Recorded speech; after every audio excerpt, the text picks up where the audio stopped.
नमस्कार, कैसे हैं आप लोग। उम्मीद करता हूं कि आप लोग बहुत बेहतर होंगे। ये वीडियो एसएससी सीएचएसएल 2024 वाले जो एस्पिरेंट हैं उनके लिए बहुत ज़्यादा हेल्पफुल होने वाला है। इस वीडियो में हम बात करने वाले हैं कि मेंस के लिए आपका सेफ टारगेट स्कोर क्या रह सकता है, यानी कि कैटेगरी वाइज आपको कितने नंबर का टारगेट लेके चलना है ताकि किसी भी कंडीशन में आपको यहाँ पे एक पोस्ट मिल पाए। ठीक है, उसके अलावा आपको बहुत ज़्यादा जो टाइम है अपना वो इन चीज़ों में नहीं खराब करना है कि कट ऑफ कितनी किया जाएगी टीयर 1 की। मैं कई बार आपको बता चुका हूँ कि अगर आपका मॉडरेट शिफ्ट में एग्जाम हुआ है तो यूआर, ओबीसी और ईडब्ल्यूएस कैटेगरी में अगर आपके 145 प्लस राय स्कोर बनना है तो आपको मेंस की प्रिपरेशन करनी चाहिए विदाउट टाइम खराब किए। उसके अलावा एससी कैटेगरी में 130 अगर 130 या उससे ऊपर स्कोर है तो आपको मेंस की प्रिपरेशन करनी चाहिए। एसटी कैटेगरी में अगर 125 प्लस स्कोर है तो मेंस की प्रिपरेशन करनी चाहिए, क्योंकि ढेर सारी अपॉर्चुनिटी आपके सामने है।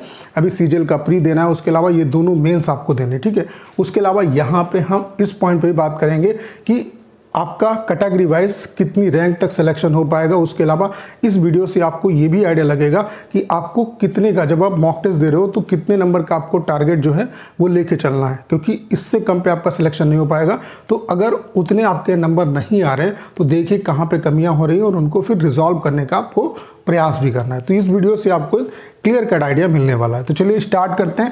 वीडियो को स्टार्ट करने से पहले आप सभी को एक इन्फॉर्मेशन देना चाहता हूं कि अगर आप एसएससी सीएचएसएल सीजीएल एग्जाम को क्वालिफाई करना चाहते हैं तो टाइपिंग की जो इंपॉर्टेंस है वो बहुत ज़्यादा है। और टाइपिंग क्या है कि आपको ऐसा नहीं कि कहीं से भी आप करो, जिस तरीके से एसएससी टाइपिंग कराती है सेम उसी इंटरफेस पर आपको टाइपिंग करनी है। तो हमने आपके लिए कंप्लीट टाइपिंग का सॉफ्टवेयर बना दिया जिसका इंटरफेस बिल्कुल एसएससी सीएचएसएल सीजीएल जैसा है। और उसके अलावा यहाँ पे हम आपको 250 पैसे दे रहे हैं और ये वो पैसेज हैं जो कि सीएचएसएल सीजीएल एग्जाम में आ चुके हैं। उसके अलावा जो लेटेस्ट वाले पैसेज हैं वो भी यहाँ पे हम बहुत जल्द आपको प्रोवाइड करा देंगे।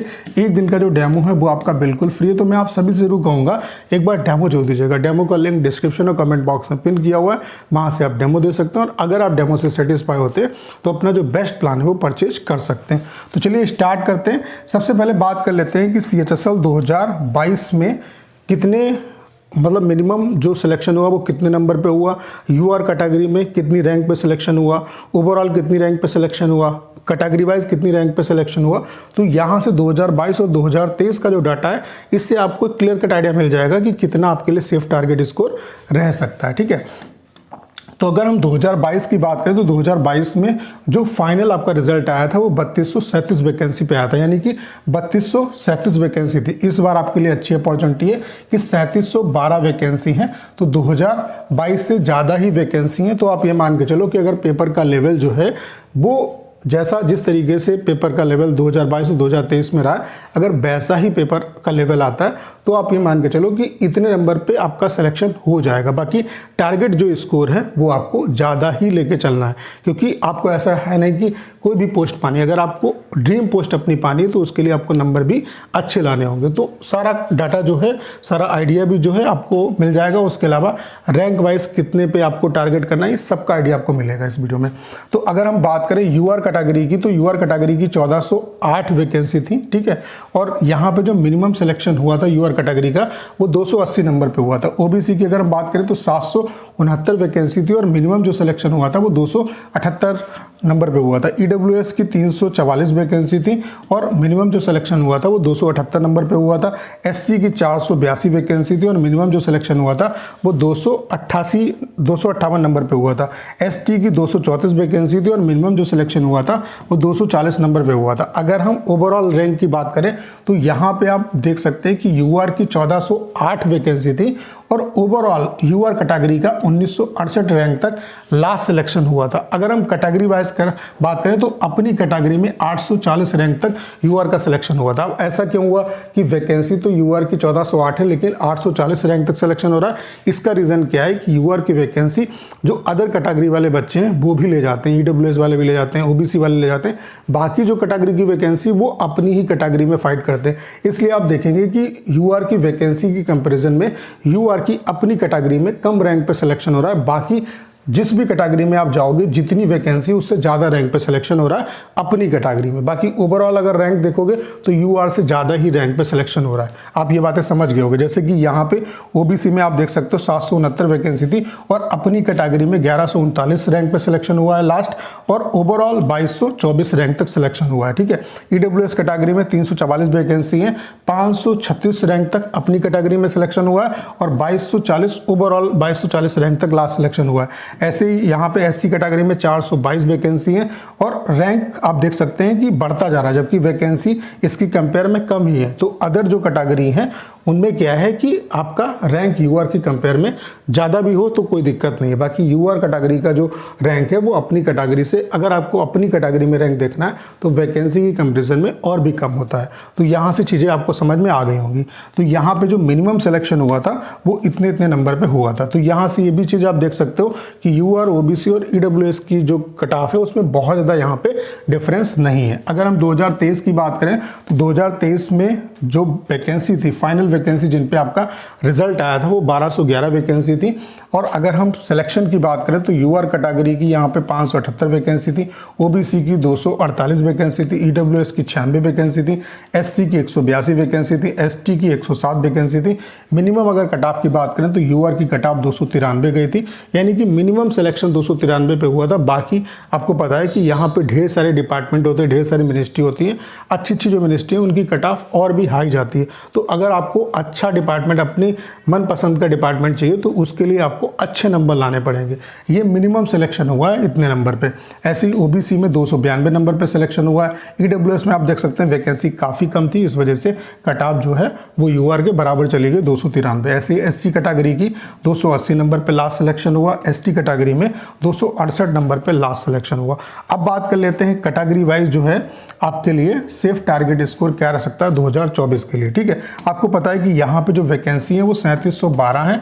अगर ओवरऑल हम देखें तो 1600 के आसपास, अभी चूंकि इन्होंने कैटेगरी वाइज जो वैकेंसी उसका ब्रेकअप नहीं दिया, लेकिन ये अनुमान है जिस तरीके से वैकेंसी का ट्रेंड है तो 1600 के आसपास जो वैकेंसी है वो आपकी यूआर कैटेगरी में हो सकती हैं। 1600 के आसपास जो वैकेंसी है वो यूआर कैटेगरी में हो सकती है। तो यूआर कैटेगरी वाले जो एस्पिरेंट हैं उनका जो ओवरऑल सिलेक्शन होगा वो 2000 रैंक तक होगा, यानी कि अगर आप मॉक टेस्ट दे रहे हो तो ओवरऑल आप 2000 रैंक पे टारगेट करो। ठीक है, 2000 रैंक तक यहाँ पे ओवरऑल यूआर कैटेगरी का सिलेक्शन होगा। अगर हम बात करें अपनी कैटेगरी में कितनी रैंक तक सिलेक्शन होगा तो अपनी कैटेगरी में आप ये मान के चलो 1000 रैंक तक आपका सिलेक्शन हो जाएगा, यानी कि अपनी कैटेगरी में आपको 1000 रैंक पे टारगेट करना है। तो टारगेट स्कोर आपके लिए क्या रह सकता है, यूआर कैटेगरी के लिए आप 290 नंबर का टारगेट लेके चलो, ओबीसी में भी आप 290 नंबर का टारगेट लेके चलो, ईडब्ल्यूएस में भी आप 290 नंबर का टारगेट लेके चलो, क्योंकि इनकी कट ऑफ में बहुत ज़्यादा डिफरेंस नहीं रहता है।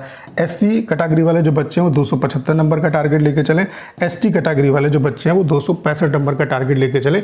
अगर आप इतने नंबर का टारगेट लेके चलते हो तो कोई ना कोई पोस्ट आपको जरूर मिलेगी। बाकी अगर आप यूआर, ओबीसी, ईडब्ल्यूएस कैटेगरी से हैं तो मैं तो आप सभी को सजेशन ये दूंगा कि आप 300 नंबर पे फोकस करो। जब आप 300 नंबर पे फोकस करोगे, 300 नंबर का जब आप टारगेट लेके चलोगे तो आपको आपकी जो ड्रीम पोस्ट है वो मिल जाएगी। आपको ऐसा नहीं है कि फिर वो डिपार्टमेंट मिलेगा जो मतलब आपकी पसंद का ना हो। अगर आप अच्छे नंबर लाओगे तो वो डिपार्टमेंट मिलेगा जो आप चाहते हो। ठीक है, तो मेरी आप सभी को एडवाइस है कि आप 300 नंबर का टारगेट लेके चलो जो यूआर, ओबीसी और ईडब्ल्यूएस कैटेगरी वाले एस्पिरेंट हैं। बाकी ये आपका जो सेफ टारगेट स्कोर रह सकता है। अगर इतने का टारगेट लेके चलेंगे तो सिलेक्शन आपका किसी भी कंडीशन में हो जाएगा। बाकी 2022 की आप फाइनल कट ऑफ देख लो, इसके आसपास आपकी कट ऑफ जो है इससे ज़्यादा नहीं जाए, क्योंकि वैकेंसी आपकी इससे ज़्यादा ही है। ठीक है, अगर पेपर का लेवल ऐसा ही रहता है, मान लेते हैं पेपर बहुत ज़्यादा ईजी आता है तो आपकी कट ऑफ हाई जा सकती है। लेकिन नॉर्मल अगर केस में बात की जाए, अगर पेपर का लेवल जिस तरीके से आ रहा वैसे रहता है तो इतने में सिलेक्शन आपका हो जाएगा। तो आपको जो टारगेट है वो आपको इतने नंबर का लेके चलना है। ठीक है, बाकी 300 नंबर का अगर आप टारगेट लेके चलते हो तो सो फार सो गुड है आपके लिए। तो उम्मीद करता हूँ कि आपको एक क्लियर कट आइडिया लग गया होगा इस वीडियो से। तो आपको जब आप मॉक टेस्ट दे रहे हो तो कैटेगरी वाइज आपको इतने जो नंबर हैं इनका टारगेट लेके चलना। अगर इतने नंबर नहीं आ रहे हैं तो देखिए कहाँ पे गलतियाँ हो रही हैं, उनको आपको रिजॉल्व करने का प्रयास करना है अभी से। ठीक है, और अब फोकस ये करो कि जल्द से जल्द अपना जो सिलेबस है उसे कंप्लीट कर लो और मॉक टेस्ट दो और मॉक टेस्ट का अच्छे तरीके से एनालिसिस करो। बाकी टाइपिंग और कंप्यूटर जो है इस पे आप अच्छे से काम करो, इसकी इंपॉर्टेंस बहुत ज़्यादा है। ढेर सारे बच्चे हर साल 2022-2023 में कंप्यूटर और टाइपिंग की वजह से डिस्क्वालीफाई हुए और आपको ऐसे सॉफ्टवेयर पे प्रैक्टिस करनी है जिसका इंटरफेस बिल्कुल एसएससी CHSL सिजिल जैसा। उसके अलावा प्रीवियस जो पैसेज हैं उनकी ज़्यादा प्रैक्टिस करो, क्योंकि ऐसा ही कंटेंट आपको वहाँ पे मिलेगा। जब इस कंटेंट की आप प्रैक्टिस कर लोगे तो वहाँ पे आपको अलग सा फील नहीं आएगा।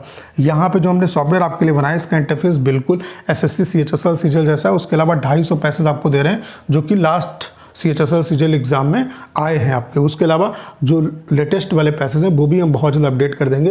एक दिन का जो डेमो है वो आपका बिल्कुल फ्री है। मैं आप सभी से जरूर कहूँगा कि एक बार डेमो जो दीजिएगा। डेमो का लिंक डिस्क्रिप्शन और कमेंट बॉक्स में पिन किया हुआ है, वहाँ से आप डेमो दे सकते हैं और अगर आप डेमो से सेटिस्फाई होते हैं तो अपना जो बेस्ट प्लान है वो परचेज कर सकते हैं।